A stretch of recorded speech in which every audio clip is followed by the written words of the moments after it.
These meetings are being conducted virtually. I have a note here on this slide for those who might be viewing and haven't signed up to speak yet. If you wish to do so, you can send an email to this address. It's psc.meeting@ky.gov. If you do send an email to request to speak, please include your name, your address, and a phone number.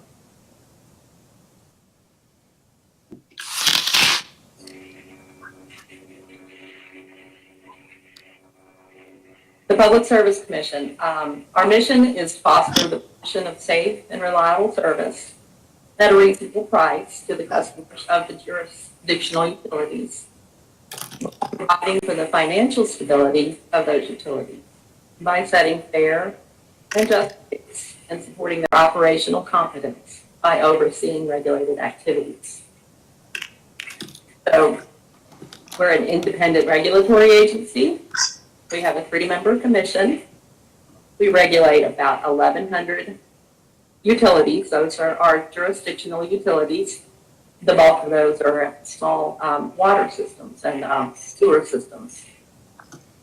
We do not regulate municipalities except for gas pipeline safety, and we don't regulate those cooperatives that are served by the Tennessee Valley Authority.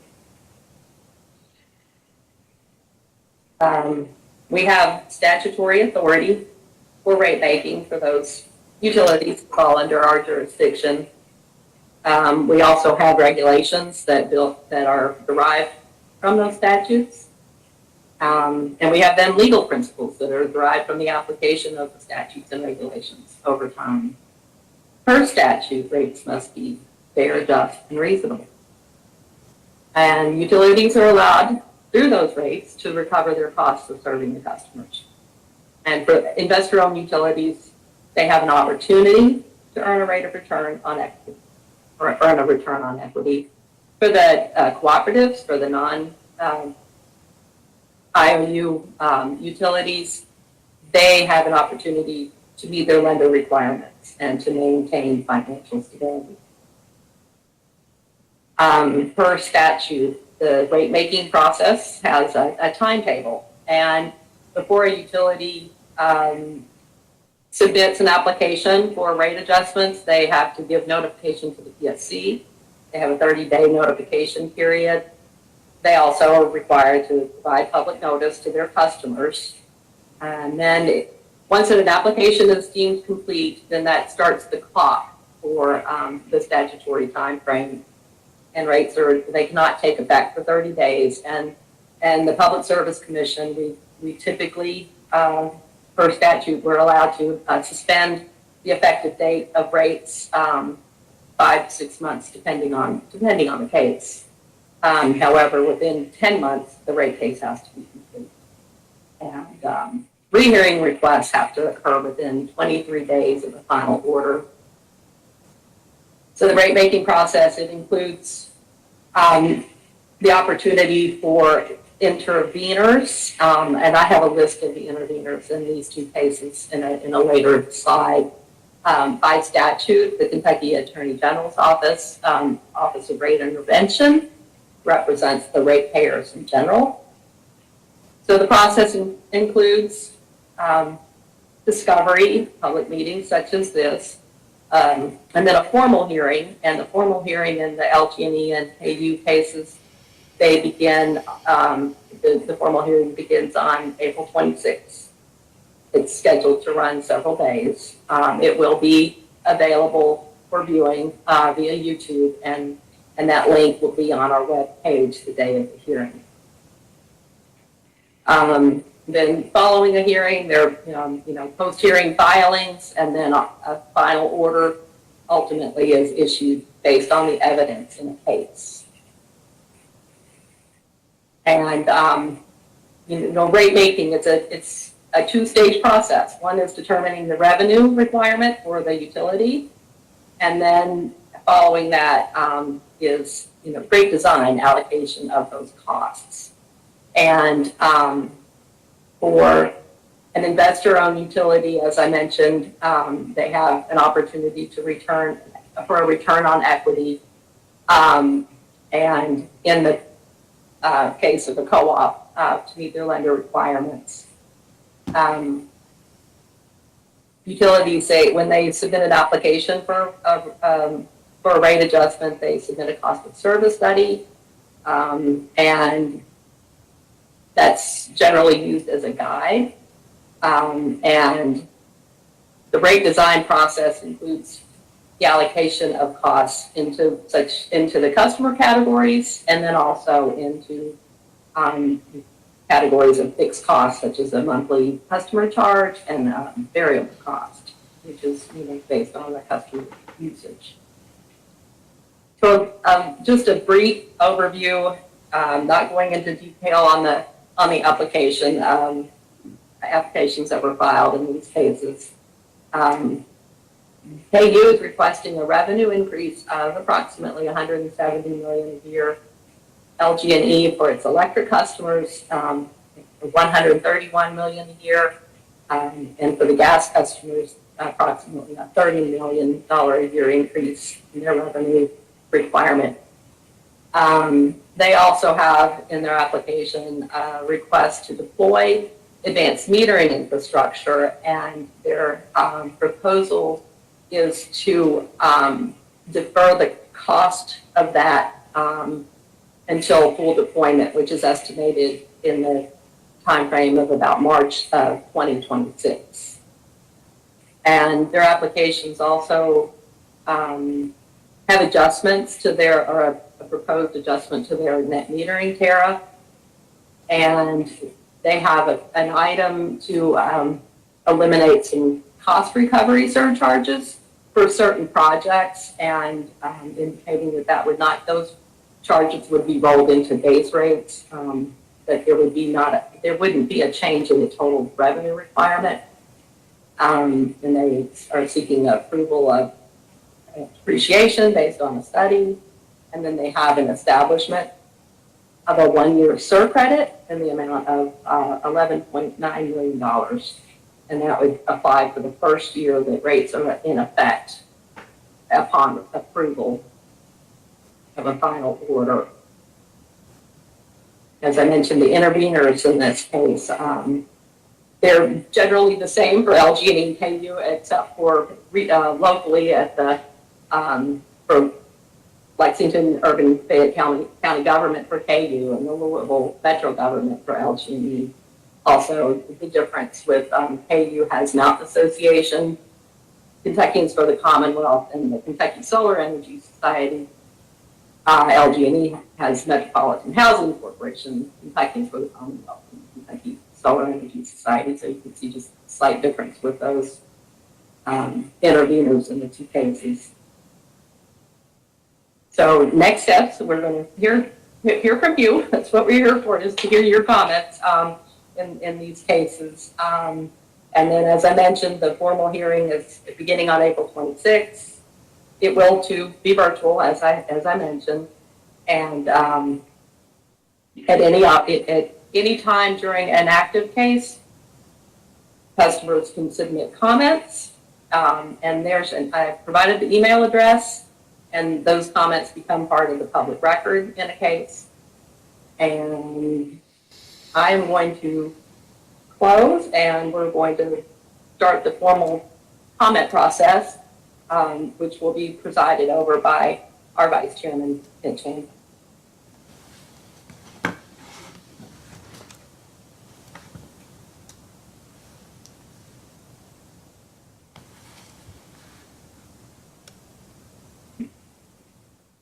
Stop sharing my screen.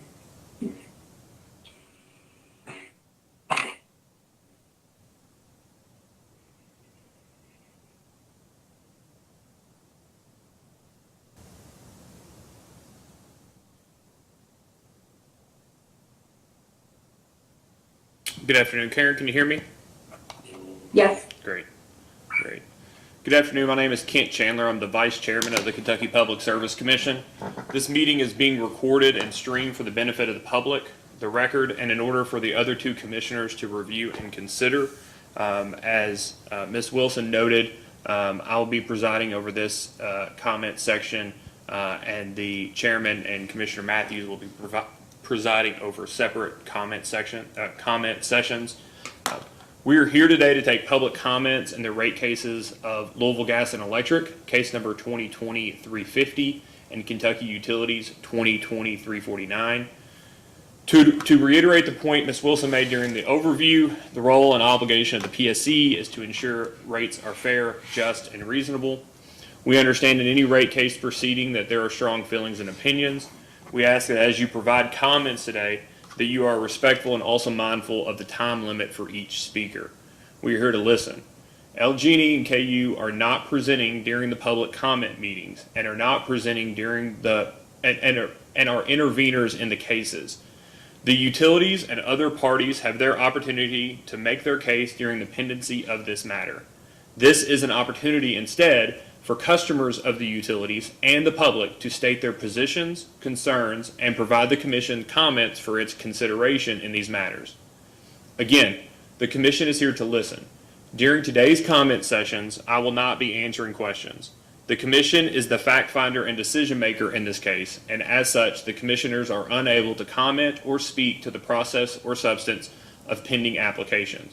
Nevertheless, questions you raise during your comments may well be of assistance to the Commission and its staff in adjudicating this matter.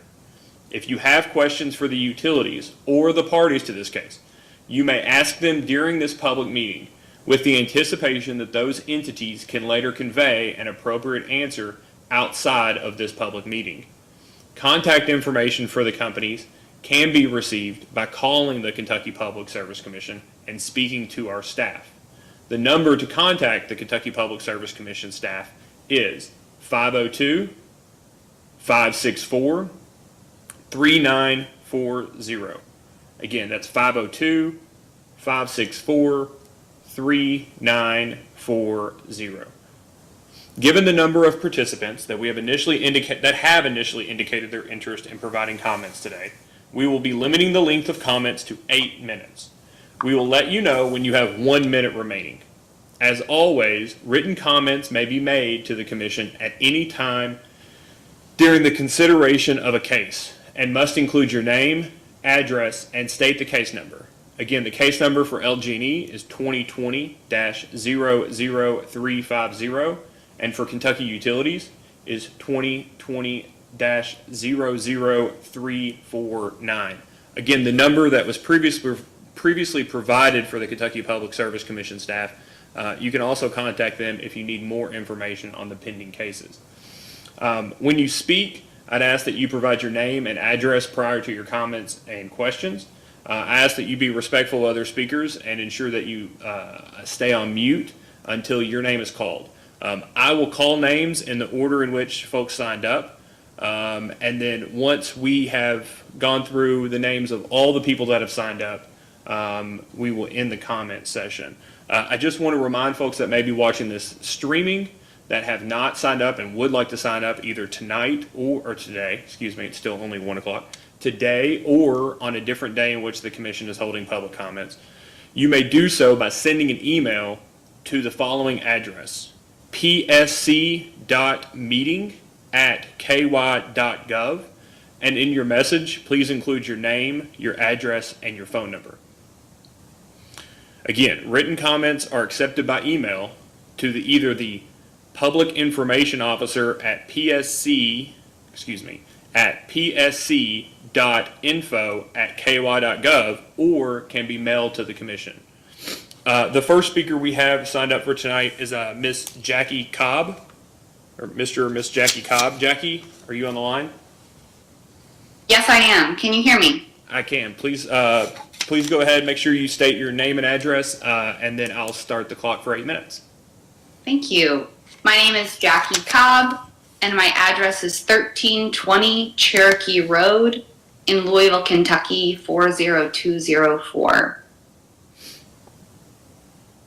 So thank you for the opportunity to speak today. I'm a resident of Louisville and understand that LG&E is seeking to increase their revenue to cover their cost.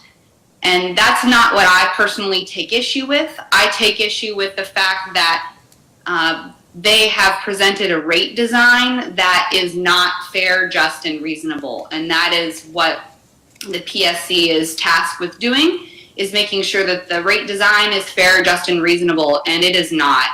And I believe that it is not fair, just, and reasonable for a couple of reasons.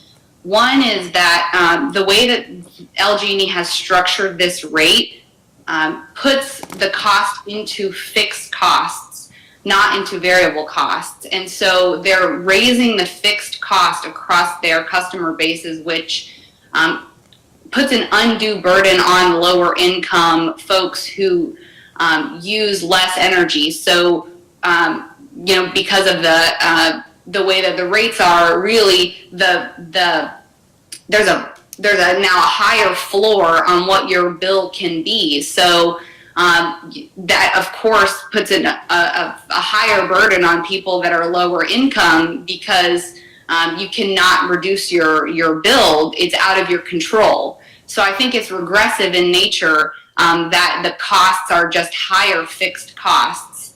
I would like to see instead that LG&E design a rate case that ties it to variable costs and not just increasing the fixed cost itself. Another reason that I believe that the rate design as proposed by LG&E is not fair, just, or reasonable is that by tying the increased rate to fixed costs, LG&E is making energy efficiency even harder to have a payback for this utility. If you reduce your usage at your home, but see absolutely no financial incentive to do so, because not absolutely none, but it's harder because you have this higher fixed rate. So we are living in a time of a climate emergency, and we need to build rate designs that incentivize energy efficiency and usage reduction. That is imperative, and that is really the only fair or reasonable mindset to have in 2021 when it comes to rate design. It's not reasonable to design a rate that doesn't aggressively motivate people to reduce energy usage. So I would just argue to the commission that any rate design that LG&E puts forward needs to have a demonstrated impact to reduce the community's overall use of energy. Just to give you a little perspective of my purview kind of over rate design, I actually work in a field with utilities and sustainability, where I see, utilities across the nation, honestly across the world, submitting rate design that is much more progressive on these issues than LG&E is putting forward today. And it is totally possible for LG&E and any utility to design a rate that encourages energy efficiency by assigning price to higher demand times, or incentivizing people to put on-site renewable generation. So I think that I would recommend that somehow LG&E go back to the table, come back with a rate design that will reduce emissions and reduce usage, because we're seeing it in thousands of utilities across the nation and the world. It's being done, and so why not here? We need it to be done here. Also, just want to make a small comment on the net metering. I do not support further lowering the net metering payback for customers. This ties to wanting to give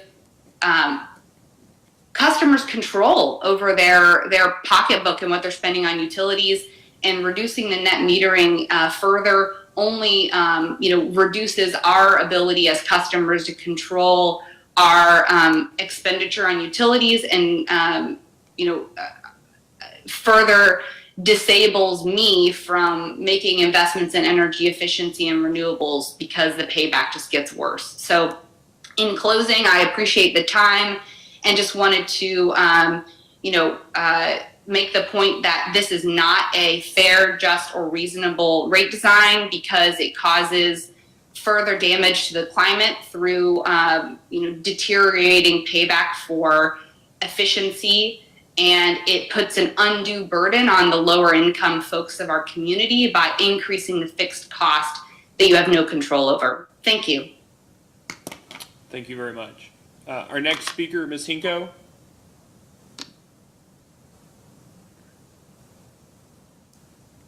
Hi, I am Kathy Hinko. Oh gosh, I'm sorry. I am a retired elderly consumer living in Louisville and a shareholder in PPL, which is the parent company of LG&E. I want my corporation to be responsible and a patriotic citizen, and I oppose the rate changes, including the disincentives for individual solar installation and the smart metering. The number and percent of households unable to pay their LG&E bill has risen dramatically. A February news report put the count at 28,000 households, which amounts to 50,000 people, and that number has grown. The PSC should not abet the destruction of 50,000 Louisvillians, or 7% of our population. Instead, the PSC should respond to this as if it were an emergency.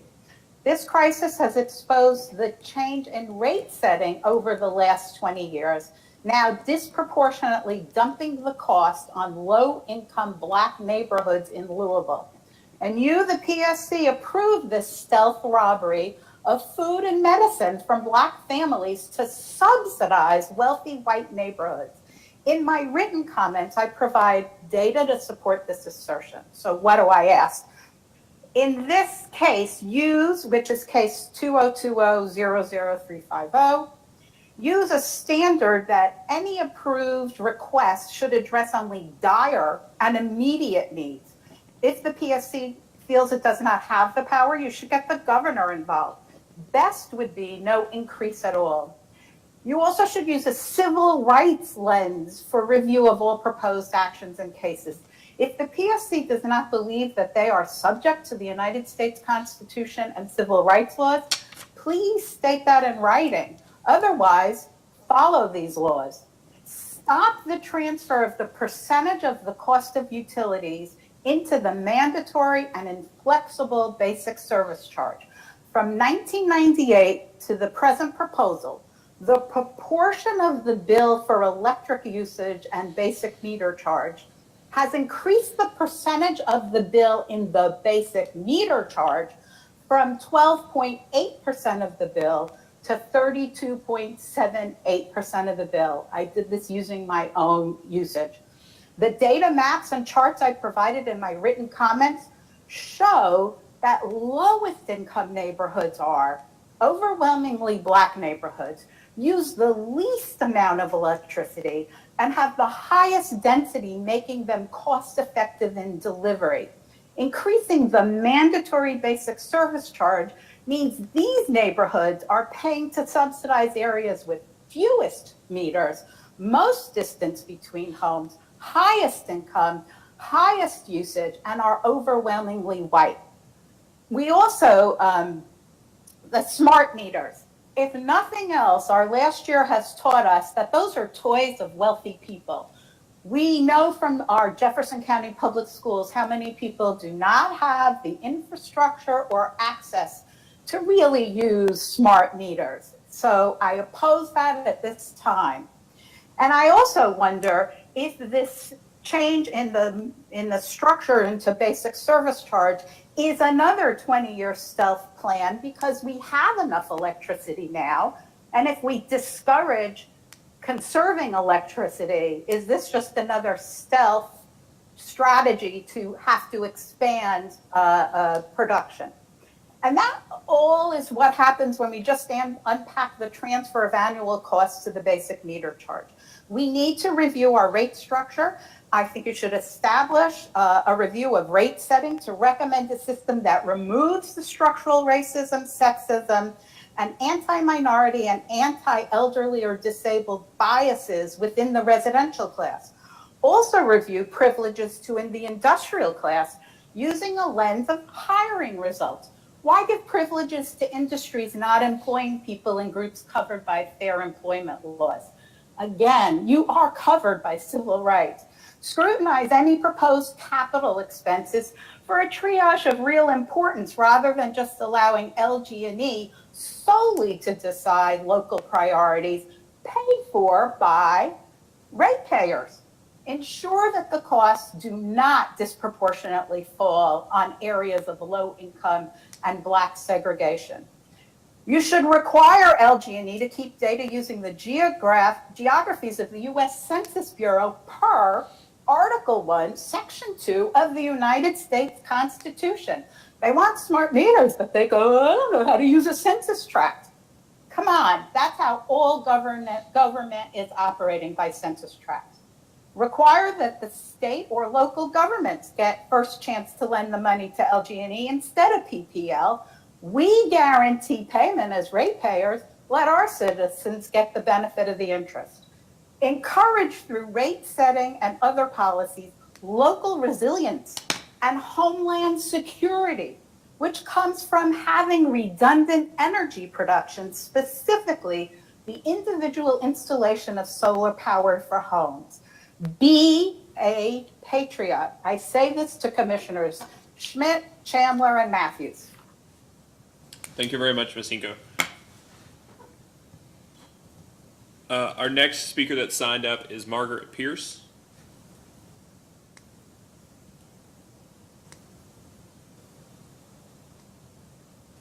Okay, I was still muted.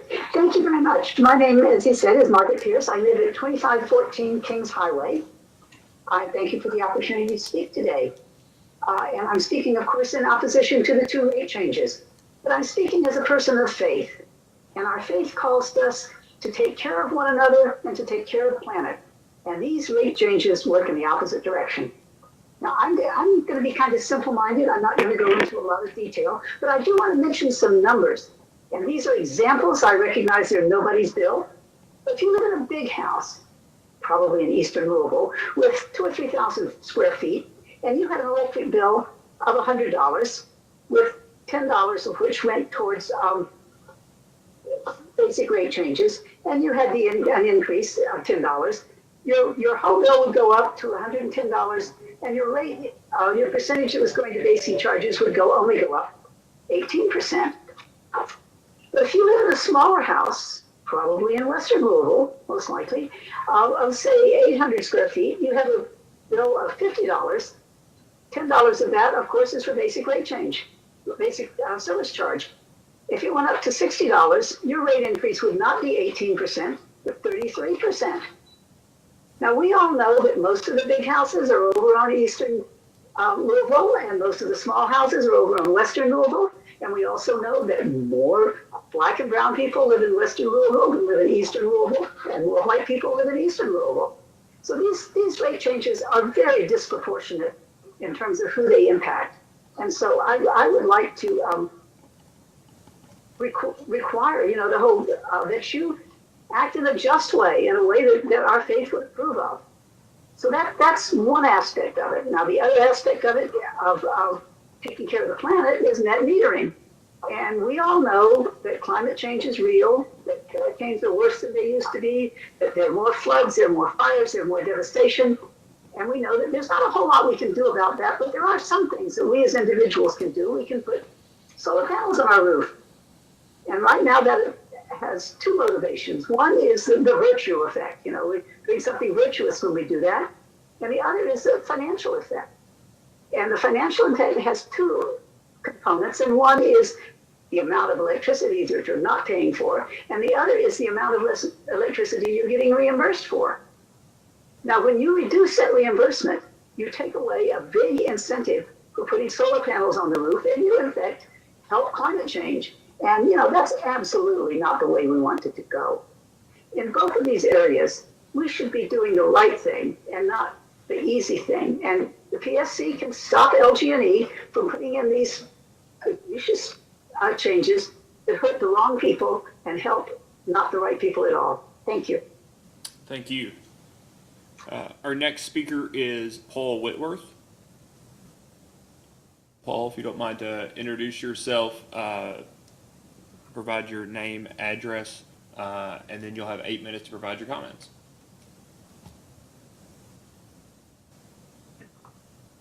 Yes, sir. My name is Paul Whitworth. I'm a property owner at 1126 Deesville Road, Shepherdsville, Kentucky, and the path of the pipeline. My legal address is 1071 County Road 523, Apartment 15, Poplar Bluff, Missouri, 63901. But I am living here on the farm. That this is, my comments will primarily be related to the LG&E case 2020-00350. I'm primarily going to focus today, I'll send separate written comments related to environmental justice issues and also safety issues of our citizens out here along the route. First off, there's great concerns from many publics, not only in Louisville, but those of us out in Bullitt County and other places that were not apprised of this rate craze that was hidden, the LG&E pipeline in the rate craze. And many publics were denied the opportunity for notice and comment, were denied the opportunity for meaningful public involvement, that LG&E kept this stuff confidential. And in our publics here along the pipeline path and in our communities, that we will be suffering disparate burdens with no benefits at all, that our public does not get access to the natural gas, et cetera. We have the issues, the methane, the land issues, but more importantly, also, we're the ones that will die if the pipeline explodes. And in particular, near Cedar Grove, there's a place that LG&E staff called Malfunction Junction. Malfunction Junction involves national critical infrastructure, including the Mid-Valley Pipeline. It includes substation of Eastern Kentucky Power Cooperative and other utilities within a population center that everything depends. It depends on, are we talking about a single line, which LG&E has promoted out into the public, or are we talking about multiple lines? When you read all the easements that say multiple lines, which lawyers out here have interpreted as meaning 4 to 5 lines. If we use United States Environmental Protection Agency's Environmental Justice Mapper, EJ screen, and take a look at what structures and populations would be impacted if Malfunction Junction blew up, that within that area, if we have multiple pipelines, say 4 pipelines, that there's about 230 structures, 500 people that impacted, with about 100 people that are under the age of 5 or over 65 that would be impacted. We're particularly concerned also about all of our residents that live up in hill country, along what is called Big Level in various places throughout wooded areas and what would be called urban wildland interface areas, that these people only have a single road in and out.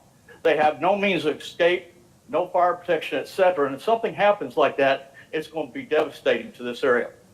Of particular concern is LG&E's use of saying a considerable distance, saying that they're going to put the pipeline underneath the Eastern Kentucky Power Cooperative high voltage power lines. When they say considerable distance, when we measure about 6 miles of this pipeline that will be underneath the power line, which includes my farm, which includes the Mid-Valley Pipeline on my farm and on other farms here, that they'll be putting those along about a mile of that, as well as 6 miles underneath the power line, which there's an issue called cathodic discharge. And when we look at Federal Energy Regulatory Commission's environmental impact statements and the large utility infrastructure across the United States, they've done multiple environmental impact studies that looked at this issues, and more times than not, they say that you need to have at least a half mile to 1 mile separation, depending upon all the various factors, to reduce the probability that that pipeline is going to explode. We also, when we look at this Big Level complex, the hills out there, when it crosses that multiple sources, including Natural Resource Conservation Service, LG&E, Eastern Kentucky Power, everyone has acknowledged that those hills are landslide prone. Some are elderly residents who are in their 70s and 80s remember a slide along the pipeline that took out more than an acre and a half of land. And LG&E and everyone's aware of that, but pipeline integrity issue is if we have those kind of landslides, that's probably going to result in explosions, and all these residents that live in this urban wildland interface are going to be at risk. One of the other issues that we're aware of is this whole hill complex is composed of what is called New Albany Shale. And you may have heard of the I-65 to I-71 connector, or the Kentucky 44 to 480 connector that planned on running roads through this area. And what they found when the Kentucky Department of Transportation started doing environmental studies is that this shale is composed within this entire complex, that basically the engineers said, stay away from this area. It costs way too much money to try and deal with acid drainage that will come from that, the toxins that will be released, and things that this stuff was corrosive and maybe a threat to the pipelines. Some of our other folks will be mentioning issues with sinkholes. This whole area of southeast Bull County is underlain by karst, sinkholes that have not been examined. UK and other sources acknowledge that these things are everywhere and need to be studied. Even on my farm within 200 feet of this pipeline, I've got a sinkhole you could probably put a house in that it's that large. Some of the things that come out of the records and also out of the proposals.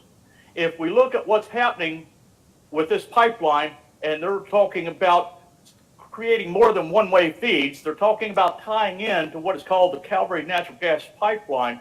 They're talking about conducting reverse flows, and that's counter to PIMSHA direction across these older pipelines, saying they will explode. Do not do that. In fact, if you look back to the Public Service Commission record, where they had Alan Neal coming in for Louisville Metro during the lawsuits, he's supposed to be one of the highest renowned experts, engineers, looking at gas and systems designs, went through there and basically came to the conclusion he couldn't make head or tails, had to go through this process about 3 to 4 times, and in conclusion at the very end basically said that these diagrams and maps are unclear, make little sense, there's evidence of reverse flows and all kinds of things that need to be publicly disclosed, and in the case of Louisville Metro, revisited on all those issues. Mr. Whitworth, you have 1 more minute. Okay. One of the things that's real concern is that LG&E was drilling all kinds of holes out here down to 340 feet. We suspect that they're going to create underground natural gas storage field. Whatever they're doing, it should have been disclosed, it should have been analyzed, and as part of all these projects and pursuits we have going on. Bottom line is that this project, for the approval of the pipeline, the CPCN was invalid, illegal when it was originally created. It needs to be revoked, stopped, and LG&E forced to select one of their 10 routes that they studied, which this route was not even studied or proposed in the original proposals. Thank you very much. Thank you. The next speaker we have is Carolyn Cromer.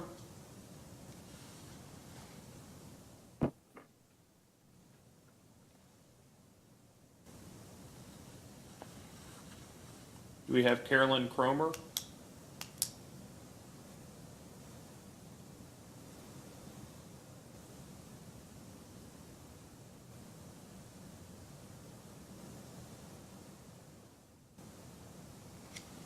I see Carolyn Cromer online, maybe having some problems getting unmuted, so we'll give you just a minute.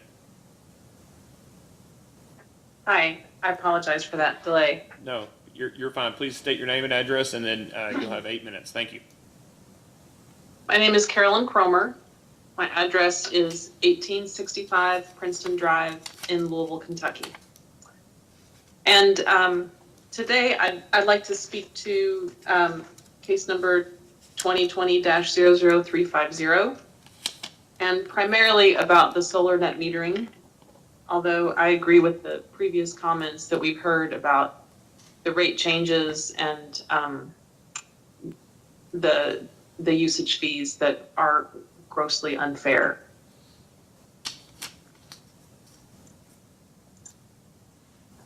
I appreciate that the Public Service Commissioners have hired an objective consultant to study this issue of solar net metering. When you look at the facts of the case, LG&E's backwards logic of wanting to pay rooftop solar providers 80% less for energy at peak demand time, yet sell it back to those providers at 80% higher rate at the lowest demand time, it clearly begs the question, is this a for-profit utility that is just protecting its own bottom line and the interests of its stockholders over what is best for the public? And what is best for the public? Our planet is warming. The data are clear on that. And we know that reducing the amount of fossil fuel burned would help to turn that tide. The threats that come from a warmer planet threaten the health and livelihood of Kentuckians across the Commonwealth, either from increased flooding and damage to homes and infrastructure, to warmer temperatures affecting crops and farming, to increased asthma rates among our children. What is best for the public is for us to find every possible solution to this problem. I am an ecologist, but I'm also a mother of 2 small children. I want to do my part to help this issue. I've done a lot already, but I would like to put solar panels on my roof. I've gotten a quote and I could lower my utility bills by 86%. When I look at what LG&E's interests are, I'm guessing LG&E doesn't want me to lower my electrical use by 86%. They're probably doing all they can to hold on to a monopoly on electrical supply, and they would like to control solar production in the state. I ask the public service commissioners to represent the public good in this. I would ask them to consider whether or not it's fair to, in effect, completely block your average person from being able to be a solar provider and do our part in trying to affect planetary warming. It's not reasonable to expect that the average person could afford to put solar panels on his or her home with an 80% reduction in the rate of return for that energy. It's not reasonable that LG&E would expect to pay 80% less at peak demand for electricity that they're clearly paying other suppliers more for at peak demand time, and then charge even more at lowest peak. So I just ask the commissioners to please do your job in representing the public good in this. Thank you. Thank you. The next caller we have is Steve Marshall.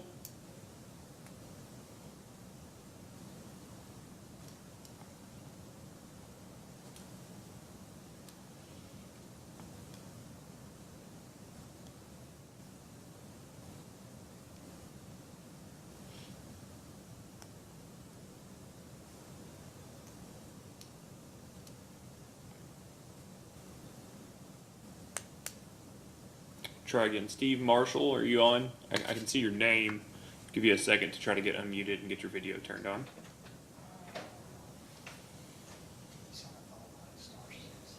Okay. And if you're on, just a reminder to all the speakers, if you are using a phone as audio and you've been muted or muted yourself, you can hit *6 to unmute. It's *6. Okay, can you hear me? We can. Great. My name is Steve Marshall. The address is 917 Lily Creek Road, Louisville, Kentucky, 40243. Regarding cases 2020-00350 and 2020-00349. Thank you for the opportunity to provide comments. I appreciate that. We have essentially, I've worked in the utility industry and as a consultant for a little over 30 years, and I have a number of individuals that I work with in the state of Kentucky.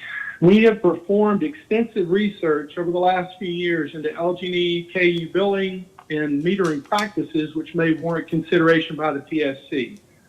Recently, we have agreed to meet with the LG&E representatives later, and actually we'll meet with them later this afternoon to discuss these issues. LG&E contacted us this past Friday regarding a meeting this afternoon. If we make progress with LG&E this afternoon, then we will continue our discussions with LG&E KU in attempts to resolve these issues. In the event that we do not make progress during this time, then we will have several additional opportunities to speak in the next two public meetings to address these issues. For the sake of time, I think I will stop my comments there and provide additional time for other commenters. Thank you. Thank you, Mr. Marshall. The next speaker we have is Mark Riley. Hi, my name is Mark Riley. I live at 12005 Green Valley Drive in Middletown, and it's 40243. As a homeowner, I oppose LG&E's request for a service rate hike and for a usage rate hike. I oppose both the size and the timing of these requests. As to the timing, I find it totally inappropriate. We're not even out of the COVID pandemic and its drastic economic impacts. And LG&E is looking to add to the woes of the working class consumers. Kentucky's unemployment rate hit over 15% last year. It's still over 5%. And many of those who have regained employment have debts as a result of shutdowns and quarantines that'll take them a year or more to erase. Raising electric rates now will cause extended harm to their families and the economy of our state. Thousands of workers are struggling to get months of unemployment insurance payments they're due. LG&E should be in the hold the line mode and focus on cost reductions and increasing productivity until this economy fully recovers. The size of this rate increase is also inappropriate. How many workers and their families will see an income increase of 12% this year? That's the average this rate increase will cost them. Very, very few. If approved, these rate increases will lower thousands of families' standard of living. That will cause them long-term harm and will drag not only on existing businesses in Kentucky, but on the ability to attract new businesses to our state. In addition, LG&E should be aware that thousands of Kentuckians, like myself, are in the baby boomer generation. We are on fixed incomes. As our costs rise, we have little opportunity to raise our income in hopes of staying even. So here too, these rate increases threaten to lower our standard of living and will force many to make hard decisions between heat, medicine, or between lights and food. I'm also opposed to the proposal on changing the net metering credit. This proposal would devalue rooftop solar for residences just at a time when such installation should be encouraged. The climate crisis is real, and it's now. Their new scheme would practically kill new solar installations and the jobs they're creating. It seems that just when homeowners are trying to use new and cleaner ways of reducing their energy charges, LG&E seeks to block it. I ask you as commissioners of the PSC to reject all three of these proposals. Thank you. Thank you. The next speaker is Linda Dulikai. I apologize if I've mispronounced that. Close enough, Dulikai. I live at 105 Lorraine Court, Berea, Kentucky, 40403. So I'm commenting as a member of the public. Berea Utilities does buy energy from other utility companies, and therefore all rates are of interest to me. I installed rooftop solar in October 2020, and there were several reasons why I made this expensive decision at this time.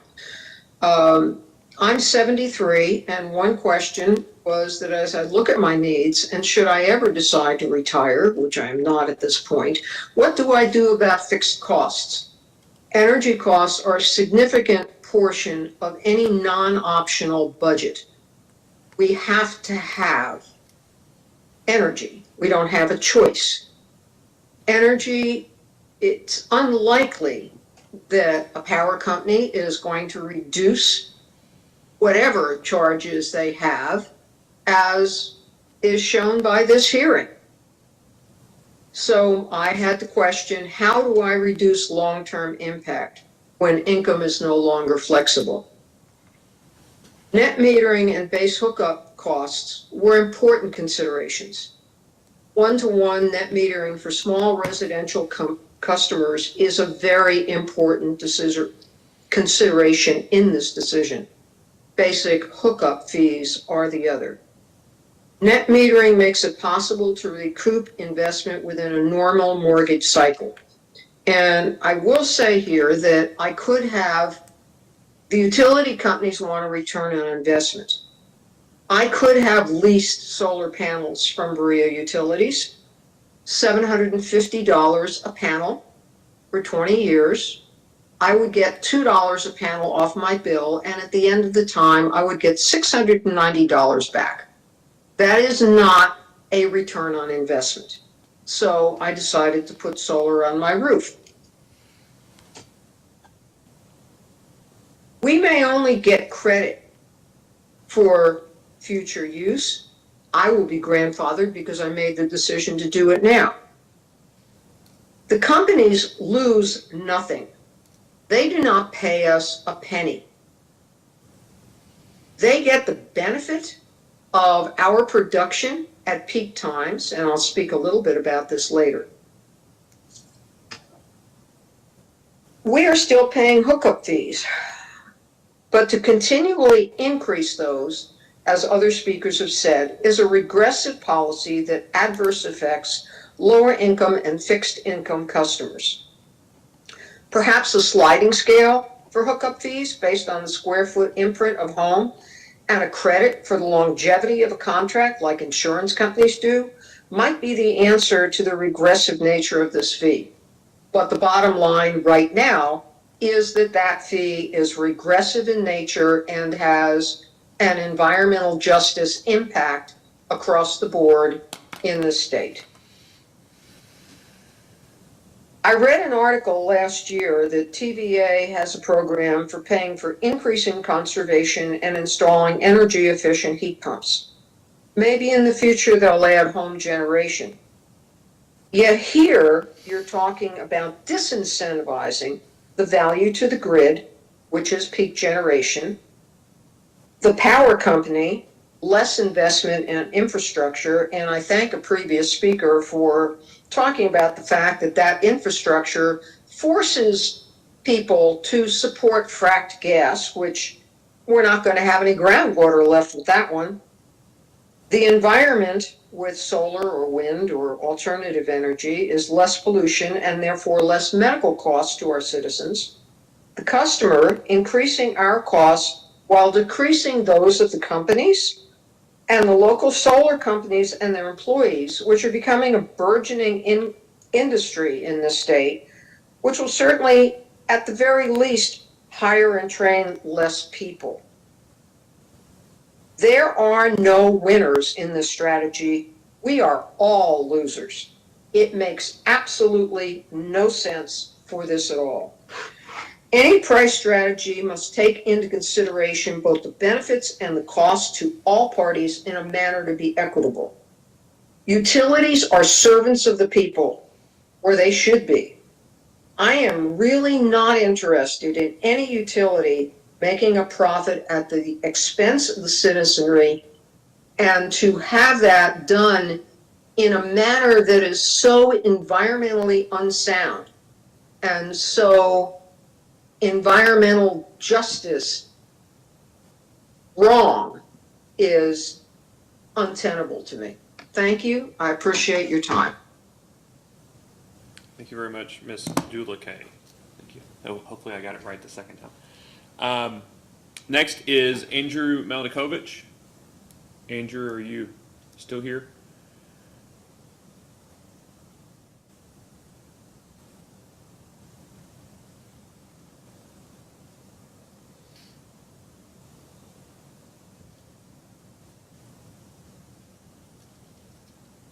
Okay.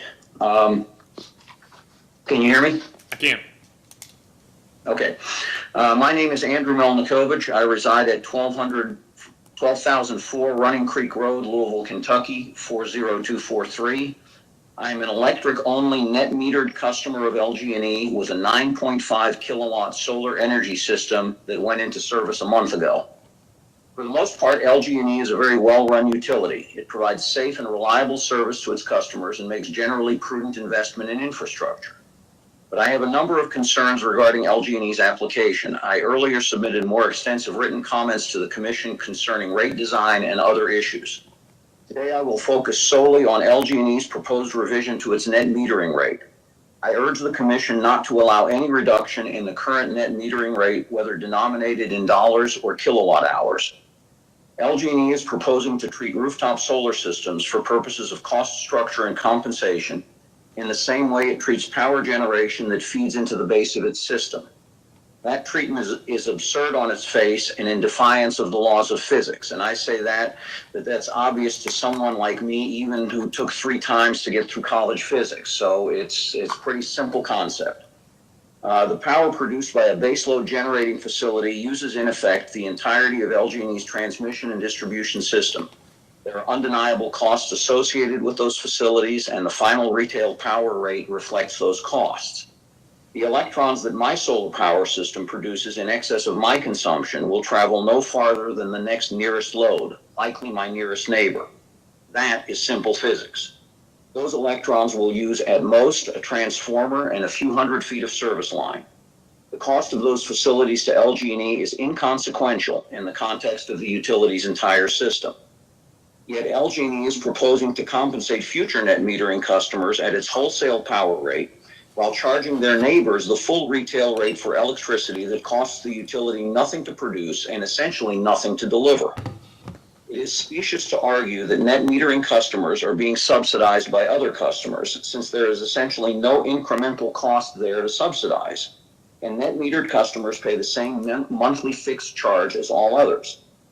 It is true that net metered customers, because of their lower overall usage, are being subsidized by high usage customers with respect only to that portion of the variable charge that goes to defray LG&E's fixed costs. In that respect, they are no different than any other low usage residential customer, whether it is someone living in a small apartment, someone with an ultra efficient larger home, or someone with multiple homes who lives in their LG&E served residence for only a portion of the year. Net metered customers should not be singled out solely due to having invested their money in solar energy. It is equally specious to argue that net metered customers impose an additional burden, cost or otherwise, on LG&E. At the current and as yet unachieved cap of 1% of total load on net metering capacity, the aggregate impact of net metering on the LG&E system, both financially and operationally, is tiny. The bulk of excess net metered power flows through an infinitesimally small portion of the distribution grid. Do the benefits of net metering for LG&E outweigh the costs? I can't say whether LG&E should be paying me a bonus for the power I produce, but I am reasonably certain that when the inevitable day arrives that utilities in Kentucky are required to make and account for reductions in their carbon dioxide emissions, LG&E will be quick to claim credit for the many thousands of tons of emission reductions accruing from rooftop solar systems in which they have not invested one thin dime. And that, Commissioner, strikes me as the nub of the issue at hand. LG&E's profits, its ROE, stem from capital investments made in infrastructure. Generating capacity that LG&E does not own produces no profits. If LG&E buys power from the grid from large third-party producers, it can legitimately recover the cost of the infrastructure needed to transmit and distribute that power. In contrast, LG&E has no investment in rooftop solar systems and at best a minuscule investment in the equipment needed to get any excess power from those systems to the nearest load. No investment equals no ROE equals no profit under the current net metering framework. LG&E can only earn a profit from rooftop solar by purchasing solar power at a discount and selling it at a higher price, with all of the markup pure profit, since there is no incremental cost incurred by the utility in delivery of the power. That is what it is proposing to do in this application. That is hardly cost-based rate making and is manifestly unfair to future net metering customers. It would certainly discourage financially motivated investment in rooftop solar power, and it does no favors for those like myself who go solar because we believe that it is the right thing to do in the face of the looming global climate catastrophe. The desire to cripple rooftop solar motivated LG&E and other utilities to work to change the Kentucky net metering statute to favor themselves over customers who invest in net metering. It is all about controlling the means of production. Thankfully, the General Assembly made the PSC the final arbiter of net metering rates. I urge the PSC to use its rate-making authority wisely and to either reject the LG&E proposal outright or to modify it to reflect the true costs and benefits of net metering. Thank you for your consideration. Thank you, Mr. Maldikovic. Nice to hear from you.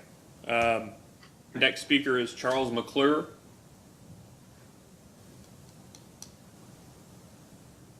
And just a reminder, again, if anybody is using their phone as audio, that *6 is what mutes and unmutes. And the next speaker is Charles Mcclure. We'll wait a second for you to get off mute.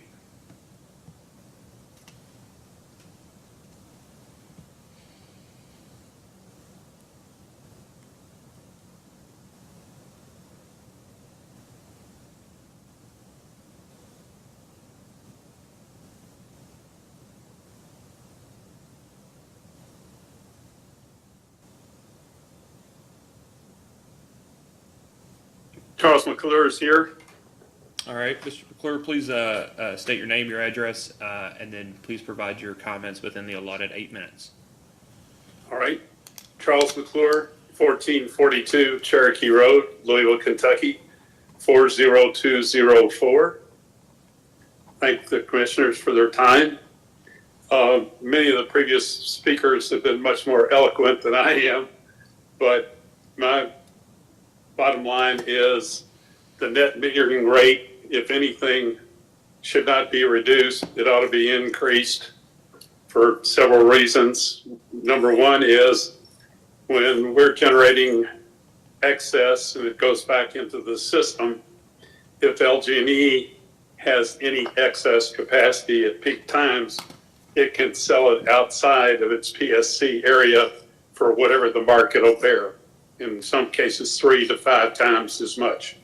So I'm helping them make money, so I don't feel that I should be charged for being a good corporate citizen. Next thing is, if you increase the net metering rate, or reduce the net metering rate, it'll discourage, number one, people installing solar, which in turn reduces the probability of companies getting into the business of solar installation. The biggest factor that people don't think about is a solar power system is like anything else that is a system. It needs to have maintenance and repairs. Hang on.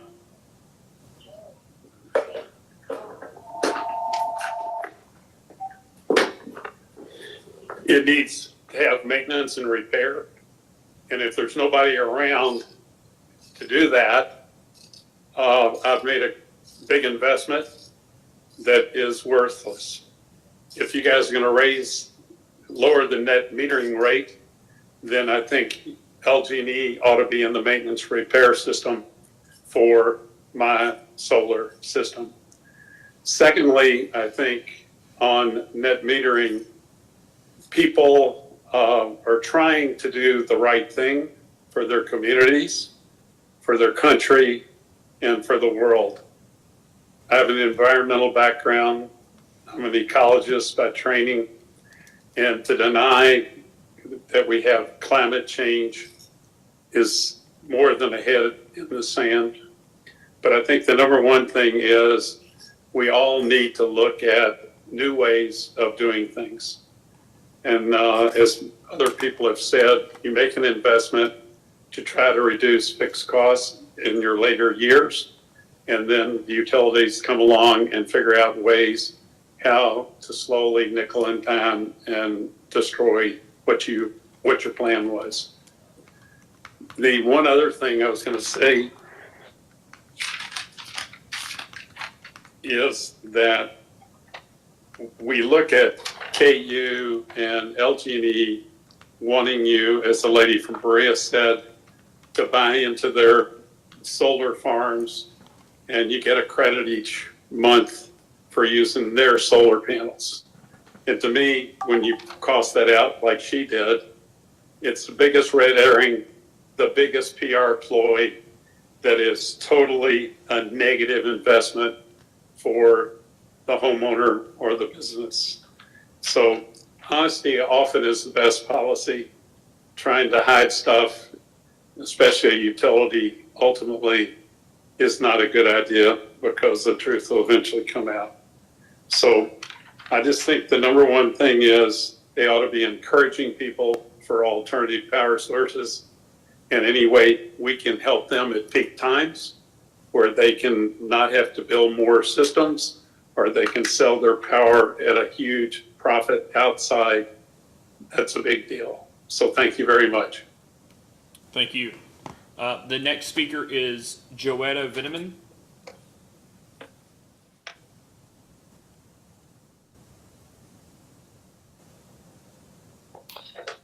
Thank you. I'm Sister Joetta Veneman, and I live at 4707 Lindley Road in Louisville, Kentucky. I work with the Sisters of Charity of Nazareth. I'm going to make my comments in reference to case number 2020-00350.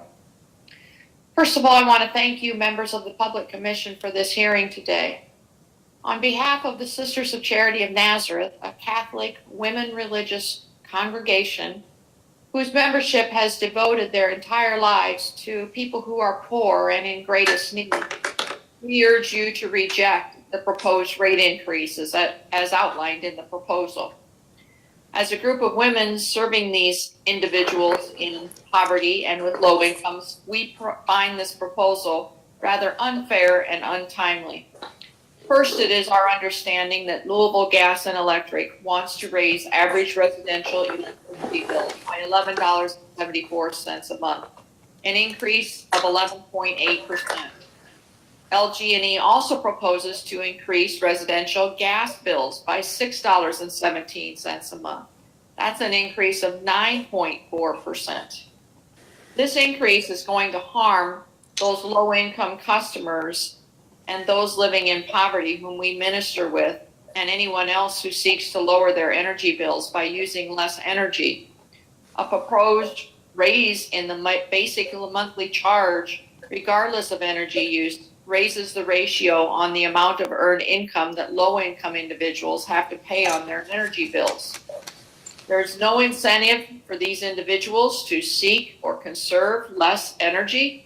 Additionally, there's no way for these low-income individuals to have control over their monthly expenses. It's also our understanding that LG&E has reported issuing more than 160,000 disconnect notices due to the lack of payment. And this would harm those with the lowest incomes, as the proposals includes raising the charges for the disconnecting and the reconnecting fees.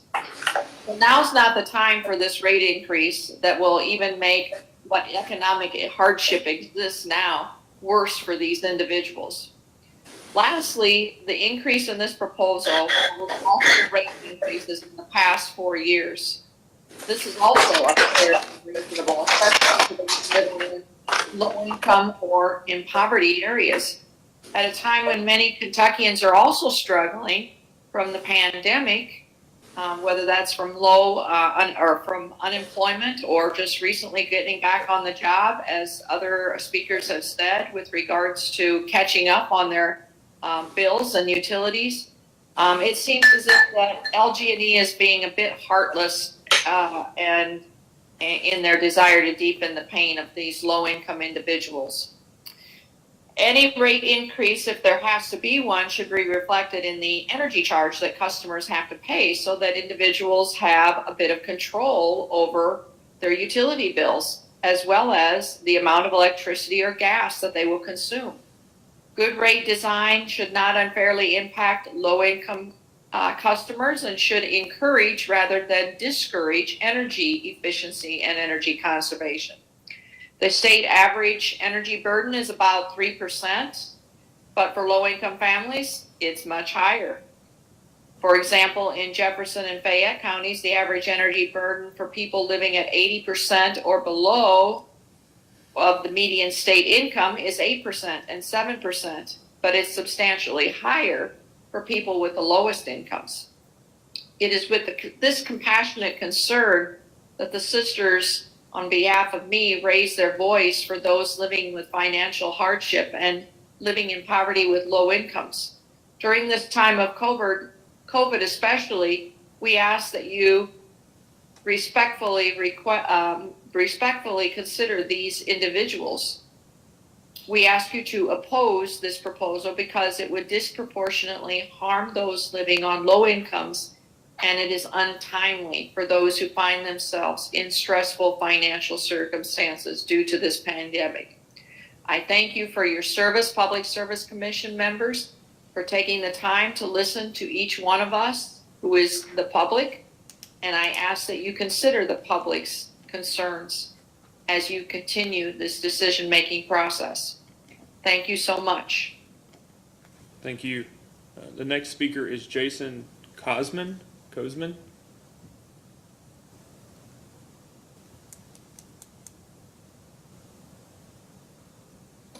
Hello, you got it right the first time. Okay.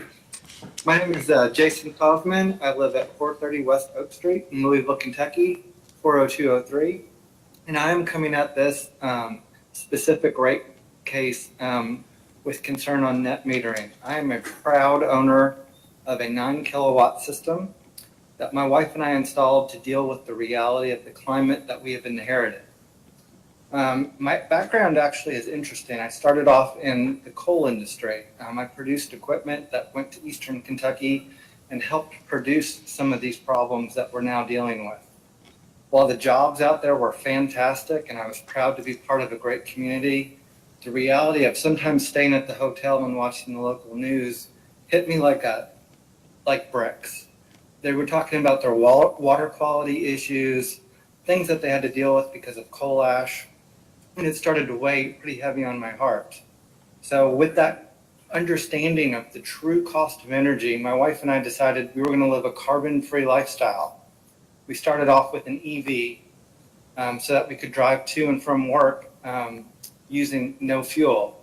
But I knew kind of where that fuel was coming from. It was coming from a coal stack near us. So we decided to go with a solar array. That first solar array only covered, so it was about half the size. So it only covered me traveling to and from work and the basic needs of our house. That's not running our air conditioner, our washer, our dryer, or all the other great conveniences we have today. Just the heartbeat of that house. All the things we forget to unplug or just can't. So that inspired us to do a second array. And I can tell you without any hesitation, we would not have done this second solar array had net metering 1-for-1 not be allowed. While I love the environment more than anything, except for my darling wife, there also has to be an incentive, person like me, to do what we're doing, because we don't have unlimited money, but we do look at the community that's around us. And it's without any great irony that I don't understand that you all will be deciding this case when we're all dealing with things, whether you believe in climate change or not, that are a reality. Georgia's dealing with a $9 billion problem because of coal ash. And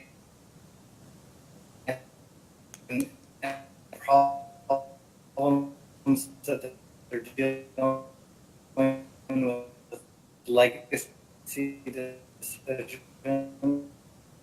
and the water. Mr. Kozman? It's destroying. Yeah, you may want to hold on 1 second. I think we're having some latency issues. See if we can catch up for just a second. And we're also looking at the reality that these utilities continue to say will simply go to more batteries, more battery systems. That's what Indiana has recently done. Well, these batteries are also costly for our environment. They're limited supply, much better suited fit to cars than rather me put another $10,000 or $20,000 into my home so that my fellow American can breathe, so we don't have any air alert What's that? Okay, so we may have fixed it. Do you mind to turn your video off and turn it back on? That's what we have found that works the best when you get caught up on when the audio and the video split. Internet gotten any better? All right, let's see now.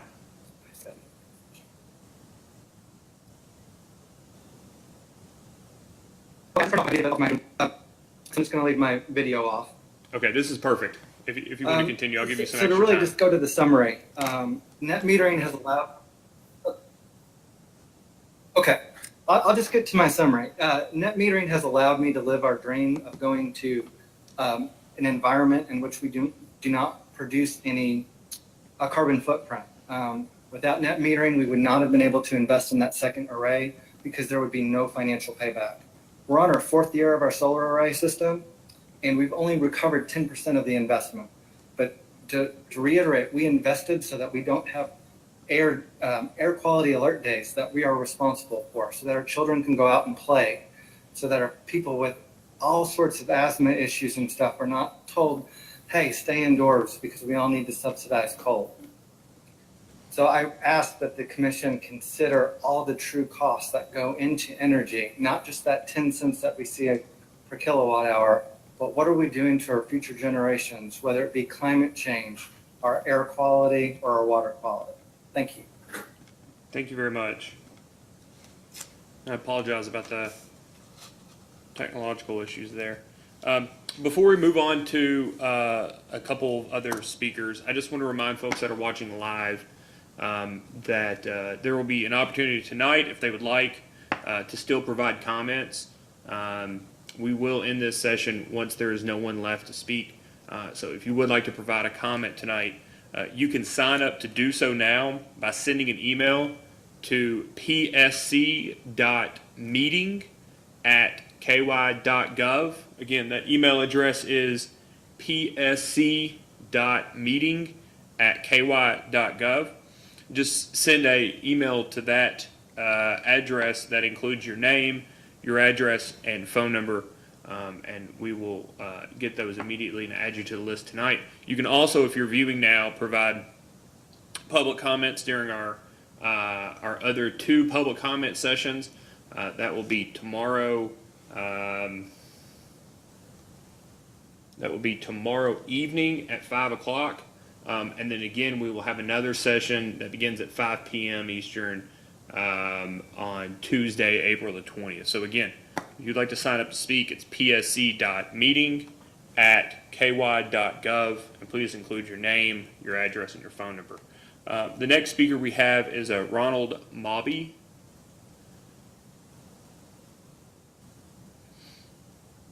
I'm here. Okay, Mr. Mobby, please state your name, address, and then you'll have 8 minutes to provide your comments. My name is Ronald Mobby. My address is 212 Preston Avenue, Lexington, 40502. Thank you for hearing me.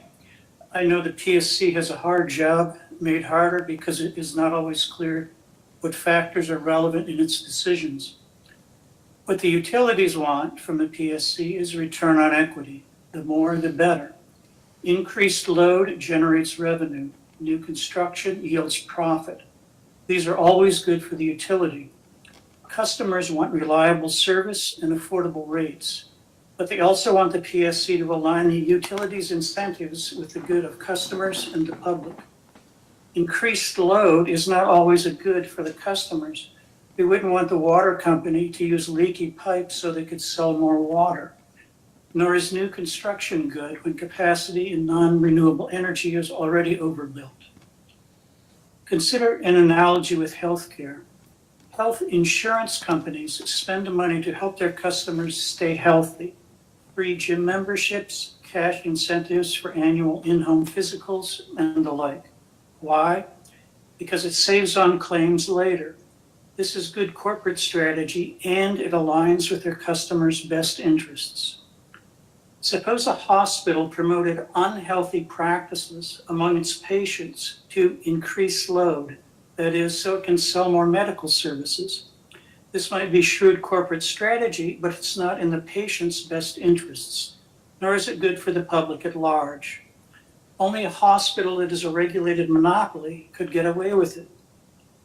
The utilities too often act like a perverse healthcare provider. They propose rates that discourage energy efficiency and discourage distributed generation. They get away with it because they are acting in accord with their incentives to get return on equity. The PSC, on behalf of customers and the public at large, should change the utilities' incentives. How? Don't grant them perverse rate plans. Instead, reward the utility for promoting energy conservation among its customers. Support energy-saving upgrades and rate structures that promote conservation. Reward the utility for promoting green energy and not monopolizing green energy when the technological reasons for monopoly do not apply. As a consumer, when I buy a car, I have choices in the market. I can buy an energy-efficient vehicle that saves me money and saves the planet from the many harmful effects of pollution. When I buy electricity, I don't have choices in the market. I rely on the PSC as my stand-in. Don't let the utilities use rates to sell us more than we need and to suppress competitors. Please use rate policy to give utilities the incentives that best serve our long-term interests. Thank you. Thank you. The next speaker is Deborah Girth. Deborah, please unmute your line and state your name and address, and you'll have 8 minutes for your comments.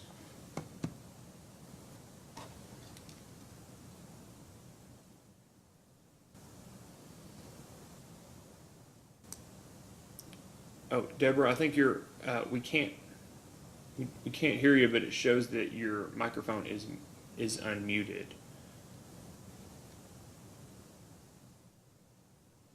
We cannot. I can read your lips, but we can't hear you. I apologize.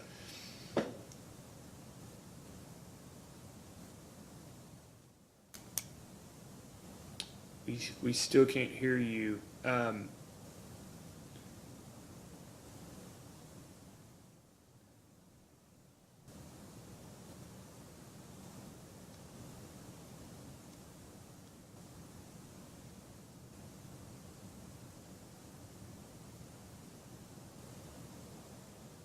So, Ms. Girth, we'll wait.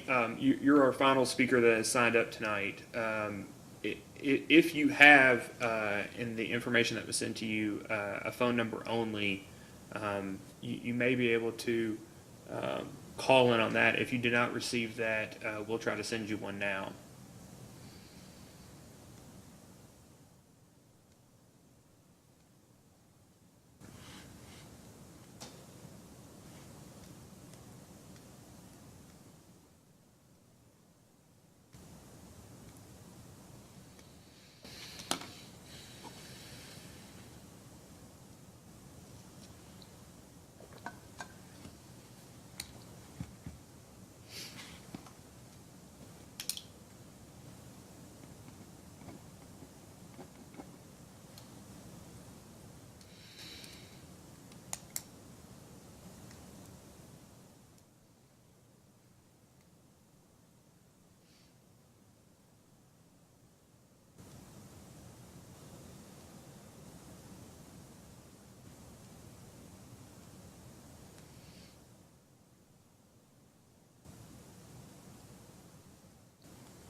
Ms. Girth, I see an open phone line. Have we gotten you now?